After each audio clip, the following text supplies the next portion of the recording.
kami tidak mau peristiwa-peristiwa itu hanya menunggu bom waktu yang bisa menyebabkan instabilitas nasional dan integritas wilayah terganggu. Karena demi negara dan bangsa, tentu apapun peristiwa yang bisa memicu munculnya bom waktu yang meledak, itu tidak boleh kerannya tidak boleh dimatikan, harus dibuka. Karena disitulah mendapatkan keadilan bagi mereka yang korban. Setelah peristiwa yang terjadi tanggal 14 April tersebut, angka yang pada saat itu saya sampaikan adalah 5 orang. Kami dapat data, fakta, dan informasi dari berbagai sumber, baik sumber dari pemerintah daerah, kabupaten, provinsi, dan berbagai sumber yang lain yang kami punyai. Kami dapatkan 15 orang meninggal dunia akibat serangan di Kemru. 15 orang meninggal dunia serangan di Kemru tersebut. Kemudian 7 orang luka-luka, dan mereka yang menjadi korban ini sedang dalam pendalaman, pencarian data, fakta, informasi, dan bisa mengalami perkembangan lebih lanjut. Saat ini Palang Merah Kabupaten sudah turun, pemerintah daerah juga sudah turun, kemudian gubernur, wakil gubernur provinsi, Musbida provinsi juga sudah turun. Mereka telah datang dan melihat, cek. Oleh karena itu, setelah dirangkumkan, maka ditemukan 15 orang meninggal dunia dan 7 orang luka-luka. Akan mengalami perkembangan lebih lanjut, ya. Kami juga sudah mendapat informasi, sudah menjadi atensi Komnas HAM. Dan civil society dan komunitas sudah mulai turun.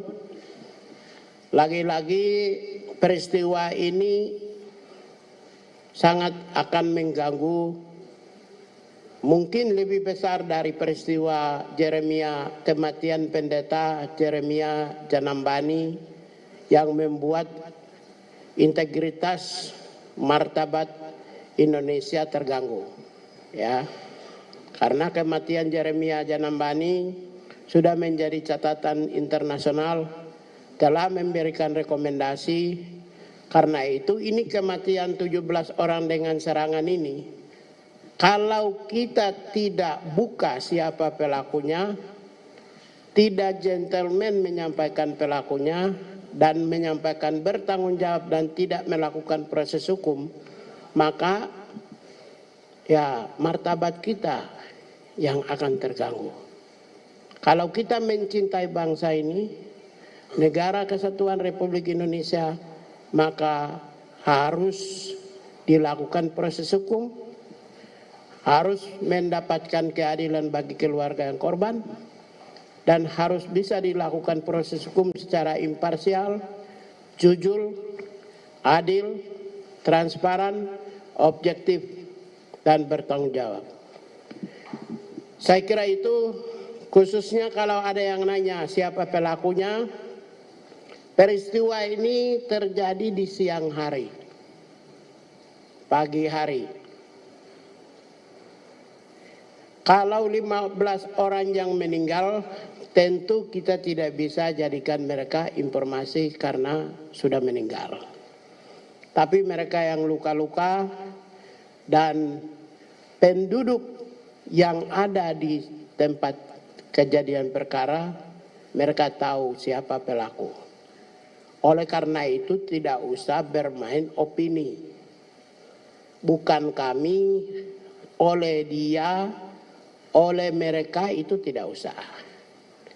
Karena peristiwa yang terjadi siang hari semua disaksikan dan suatu saat akan dibuka. Kenapa Kementerian HAM, pemerintah mengambil alih untuk mendorong adanya justice system. Karena saya khawatir kalau Komnas HAM yang ambil itu bisa meluncur lebih jauh. Ya, Komnas HAM kan human rights justice system, sistem peradilan HAM di Komnas HAM. Lebih baik pemerintah yang mengambil alih. Artinya pemerintah meminta mereka-mereka yang merasa aktor di balik serangan terhadap warga sipil cepat diproses hukum secepatnya. Kalau bantu negara Republik Indonesia maka cepat diproses hukum. Jangan sembunyikan. Karena kalau di Komnas HAM 15 orang meninggal dunia itu dari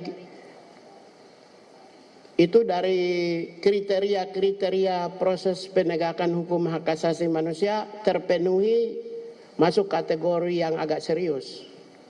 Saya tidak mau ngomong serius itu kayak apa. Kalau itu yang terjadi, maka itu noda hitam bangsa Indonesia dong. Lebih baik tanpa Komnas HAM proses hukumnya sudah jalan. Itu lebih membantu. Ya. Yang ketiga, saya juga ingin sampaikan, sekarang itu kita lagi sedang membangun kencang-kencangnya pembangunan secara komprehensif dalam berbagai aspek. Jangan sampai peristiwa ini mengganggu negosiasi-negosiasi dalam pembangunan yang lebih luas. Ya, ini saya sampaikan agak serius, ya. Jangan sampai mengganggu. Karena itu saya meminta kemarin siapapun klarifikasi dan menyatakan bertanggung jawab, mempertanggungjawabkan di hadapan proses hukum. Itu ya, intinya itu aja dari saya. Pak Walda dari Antara, Pak, mau tanya. Tadi Bapak bilang Komnas HAM, Kementerian HAM mengambil alih. Ini Pak, ini boleh dijelaskan secara detail Pak? Ambil alih dalam konteks meminta mereka yang berwenang untuk lakukan proses hukum. Apakah nantinya akan ada tim mungkin investigasi? Saya sudah pasti Kementerian HAM akan turun lakukan. Gini, saya tidak mau NGO, LSM, civil society, agama atau Komnas HAM turun melakukan penyelidikan. Lebih dulu, saya tidak mau maksudnya mereka tetap akan melakukan ya. Tapi saya tidak mau mereka mendahului. Lebih baik Kementerian HAM mendahului, cek data, fakta, informasi, itu jauh lebih bagus. Karena kalau mereka yang lebih dulu, nanti mereka akan bisa mempublikasi, lama-lama bisa membuat seluruh agak tidak bagus, citra negatif. Itu loh. Berdasarkan data yang dimiliki Kementerian HAM, Pak, dari lapangan faktanya ini dari korban-korban yang masih luka, Pak, siapa? Apakah sudah ada fakta? Nanti gini. Karena peristiwa itu terjadi siang hari, pelakunya sudah tahu. Itu tidak bisa diperdebatkan. Pelakunya rakyat sudah tahu. Mereka yang menjadi korban tahu, mereka yang ada di masyarakat lokasi tempat juga sudah tahu. Ya, sekarang silakan. Jangan sembunyikan. Harus dibuka.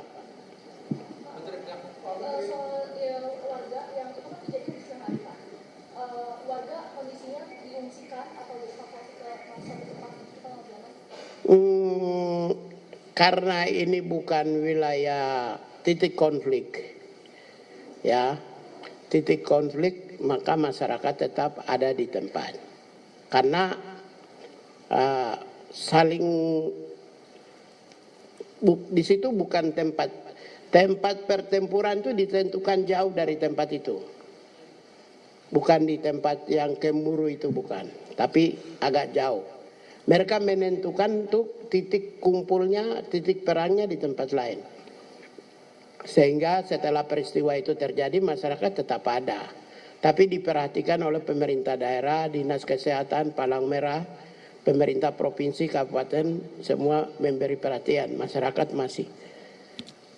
Ya. Ada Kementerian HAM juga menerima informasi bahwa ada lokasi lain Pak selain Kemru yang juga di situ terjadi semacam kontak yang kemudian menimbulkan korban. Itu yang pertama Pak. Yang kedua, ada juga kabar bahwa dari 15 orang atau dari 15. kontak itu juga ada yang meninggal itu anak-anak Pak. Apakah Kementerian HAM juga menerima informasi tersebut? Iya, anak-anak iya, benar. Yang anak-anak juga menjadi korban dan sekarang ada juga yang ada di rumah sakit sudah mendapat perhatian oleh pemerintah daerah. Itu sudah ada, benar. Kalau saya yang terdata sekarang 7 orang ya. Iya, yang luka-luka kena tembakan. Ada yang anak, ada yang tua. Saya 3 orang kalau nggak salah. Luka. Yang meninggal itu dewasa. Saya tidak tahu karena kan ini baru awal ini. Kita baru kepada menekan tindakan excessive use of power yang menyebabkan kematian dan luka-luka supaya biar bertanggung jawab. Saya tidak ingin situasi dan 15 orang meninggal dan 7 orang luka-luka ini menjadi salah satu benang kusut noda hitam bagi bangsa yang bisa dipakai alat bagi orang lain untuk menekan kita dalam berbagai aspek. Oleh karena itu lebih baik saya buka. Kalau saya sembunyikan itu merugikan bangsa Indonesia. Maaf aja. Kalau saya sembunyikan itu merugikan bangsa loh Pak. Jangan salah loh. Oleh karena itu tidak boleh sembunyikan, harus buka. Ya, berani menyatakan saya bertanggung jawab. Berani untuk lakukan proses peradilan. Kalau geser di civil society, NGO, pihak gereja ataupun juga Komnas HAM, ya itu bukan tanggung jawab saya. Yang jelas saya membantu negara dengan mengungkap peristiwa ini. Itu bagian saya sebagai bagian dari pemerintah. Tapi kalau geser sana, wah sudah lagi. Tidak ada yang bisa kontrol.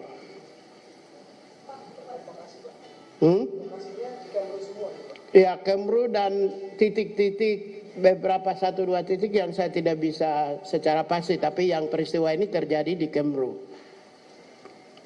Ya, silakan. Ada 3 peristiwa yang menurut saya itu cukup serius Pak Menteri. Pertama di Kapiraya, Kabupaten Mimika, yang juga menyebabkan pendeta meninggal. Kemudian akhir Maret itu, Presiden Dogen Pak Menteri. Dan yang terakhir di Kemru, di Jakarta.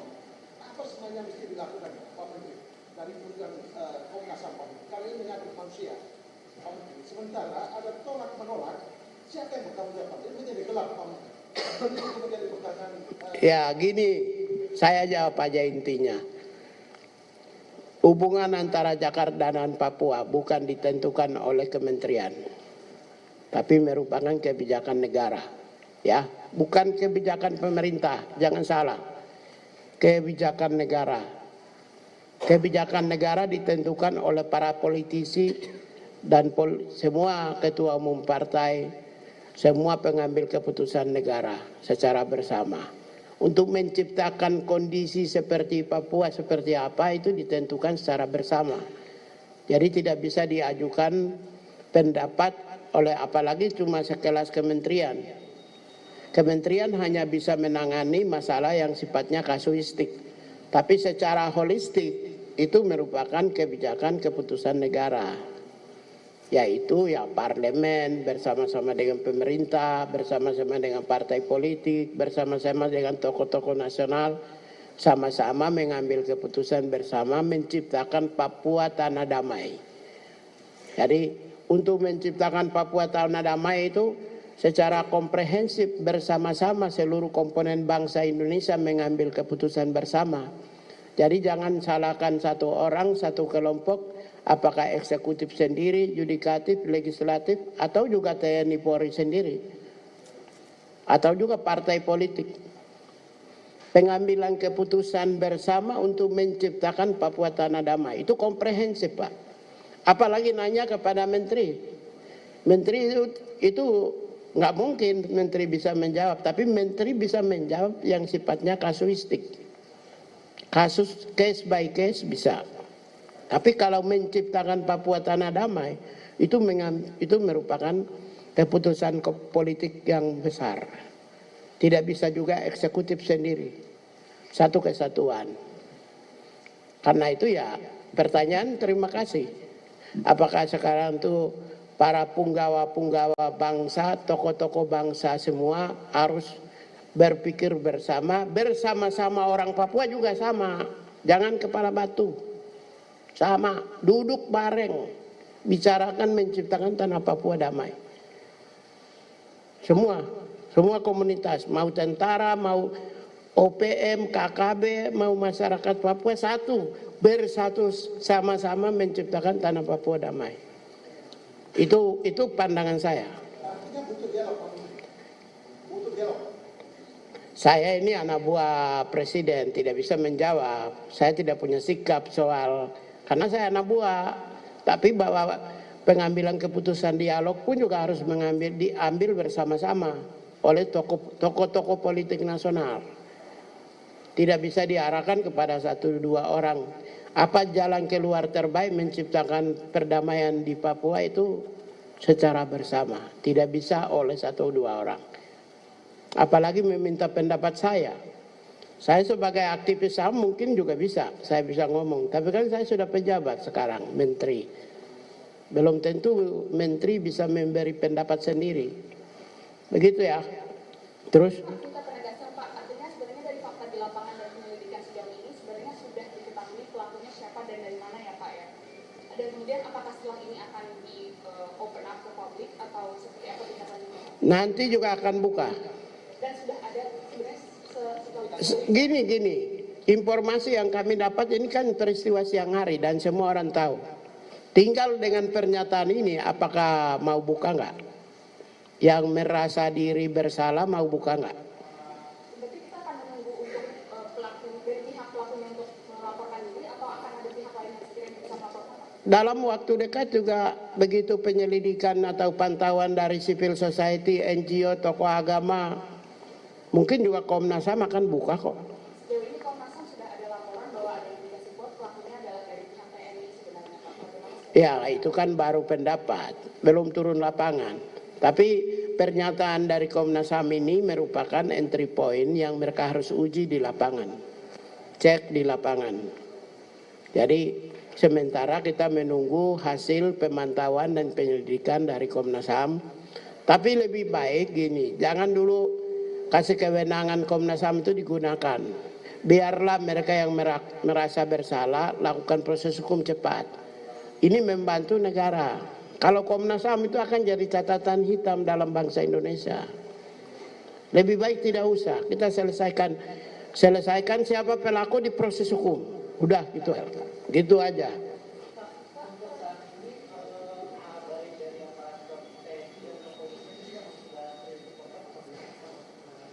Gimana?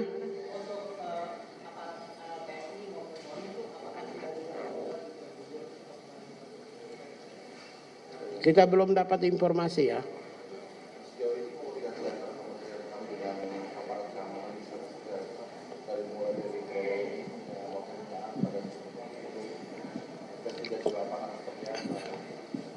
Kan kita baru menyampaikan awal kan. Kami akan turunkan tim akan turun. Ini kan peristiwa kemarin tanggal 14. Ini tanggal 20 sekarang. Jadi nanti untuk mendapatkan data fakta informasi ya pasti semuanya kita jalan. Oke ya, peristiwa ini selesai. Masih ada pertanyaan yang selain yang lain-lain nggak? Di luar ini segmen ini selesai ya. Bahwa 15 orang meninggal dan 7 orang luka-luka.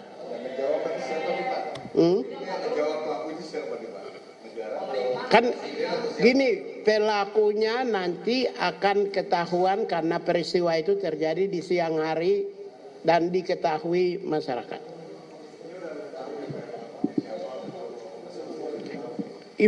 Komnas HAM bilang apa? Komnas HAM bilang? Ya, tunggu Komnas HAM ya. Nanti Kementerian HAM juga akan turun juga, ya Komnas HAM. Oke, pertanyaan lain aja.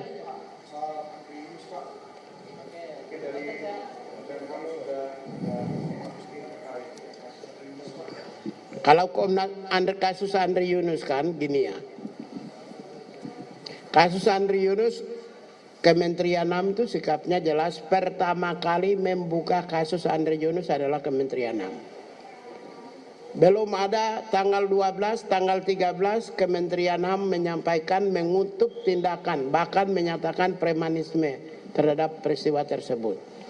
Kemudian sekarang selanjutnya adalah sudah ada jalan pilihan, yaitu proses penegakan hukum yang berlangsung di peradilan militer. Sudah ada tersangkanya. Sekarang kita berharap, ya, kita berharap supaya proses hukum dilakukan secara transparan, objektif dan imparsial untuk mendapatkan rasa keadilan bagi keluarga korban. Kami juga meminta supaya auditor militer dan para hakim supaya benar-benar membuka secara transparan untuk biar supaya disampaikan kepada publik agar publik juga bisa mengikuti perkembangan secara saksama. Saya kira itu.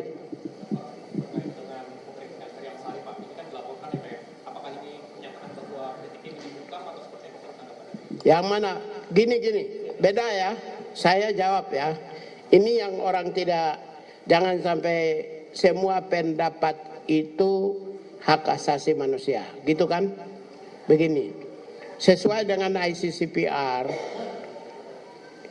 ya ICCPR, Kovenan Sipil dan Politik tentang hak asasi manusia, itu pendapat tuh ada dua. Pendapat tuh ada dua.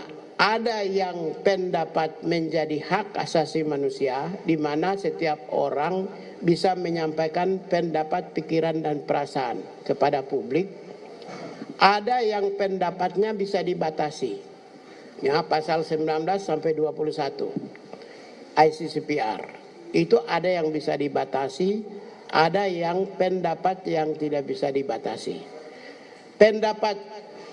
Penilaian terhadap kebijakan pemerintah, penilaian terhadap kritik terhadap kebijakan publik, kritik terhadap kebijakan populis, program-program itu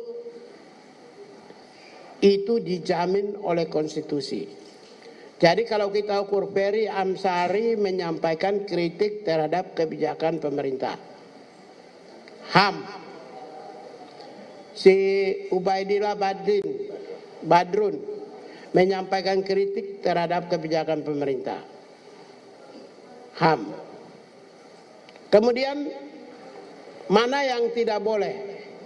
Yang tidak boleh itu adalah satu, ad hominem, tidak boleh.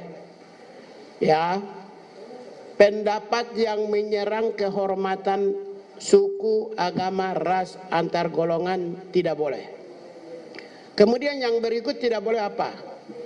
Penyampaian pendapat, pikiran dan perasaan yang memprovokasi menciptakan stabilitas nasional.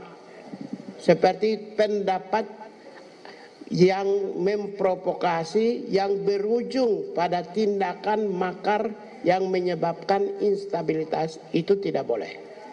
Oleh karena itulah maka kalau Ferry Amsari dan Ubaidillah Badrun adalah hak asasi manusia karena penilaian terhadap kebijakan pemerintah, maka Saiful Mujani tidak serta-merta dijamin konstitusi. Karena pernyataan itu berpotensi menyebabkan instabilitas nasional. Pernyataan tersebut berpotensi menyebabkan instabilitas. Mereka yang mendapatkan pernyataan tersebut, kemudian jika suatu saat mereka melanjutkan dan implementasikan pernyataan tersebut, menciptakan instabilitas nasional, maka itu bisa dibatasi. Karena itu bukan hak asasi manusia. Ya, ada banyak ahli mengatakan pendapat Saiful Mujani itu dijamin HAM. Enggak.